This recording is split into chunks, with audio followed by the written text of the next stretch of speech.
एकादशी की व्रत कथा लेकर आए हैं।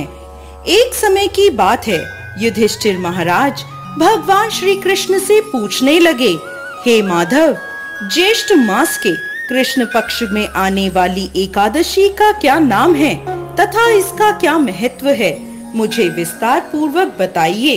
हे युधिष्ठिर, आपने जन कल्याण के लिए बहुत ही उपयोगी प्रश्न पूछा है। ज्येष्ठ मास के कृष्ण पक्ष में आने वाली एकादशी का नाम अपरा एकादशी है। यह एकादशी प्रेत योनि में गई हुई जीवात्मा को मुक्ति प्रदान करती है। इसलिए इस एकादशी के दिन अपने पूर्वजों का ध्यान करते हुए व्रत का पालन करना चाहिए। पुरातन समय में महीध्वज नाम का एक महान राजा राज्य करता था। वो बहुत ही धर्मात्मा था। उसके राज्य में प्रजा सुख पूर्वक निवास कर रही थी। उनका छोटा भाई वज्रध्वज अत्यंत क्रूर और अन्यायी था। राजा महीध्वज की लोकप्रियता से वो बहुत चिढ़ता था और द्वेष के कारण एक दिन उसने एक ऐसा कुकर्म किया जिसकी कल्पना भी असंभव है। रात्रि के समय वह महल में गया और उसने अपने भाई महीध्वज की हत्या कर दी और उसके शव को बेरहमी से नगर के बाहर एक पीपल के पेड़ के नीचे गाड़ दिया। इस प्रकार राजा महीध्वज की अकाल मृत्यु होने के कारण राजा को प्रेत योनि प्राप्त हुई और उसी पेड़ पर रहते हुए और वह आने जाने वालों को परेशान करने लगा, इधर उधर भटकने लगा। एक समय ईश्वर की इच्छा से महान ऋषि धौम्य उसी पीपल के पास से गुजर रहे थे। तब उन्हें उस प्रेत के होने का आभास हुआ। अपने तपोबल से उन्होंने उस प्रेत को देखा और यह भी जान लिया कि उसकी यह दुर्दशा कैसे हुई थी।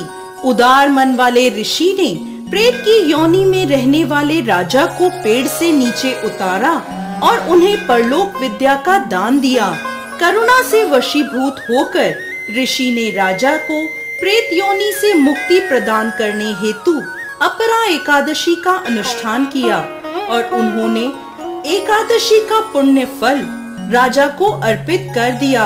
इस पुण्य फल के प्राप्त होते ही राजा महीध्वज की प्रेत योनि से मुक्ति हो गई और वह ऋषि को धन्यवाद देते हुए दिव्य विमान में विराजमान होकर वैकुंठ को चले गए। कथा को समाप्त करते हुए भगवान श्री कृष्ण कहते हैं, हे युधिष्ठिर, जो भी व्यक्ति अपरा एकादशी का श्रद्धा और निष्ठा पूर्वक पालन करता है वह असीमित पुण्य संचित करता है।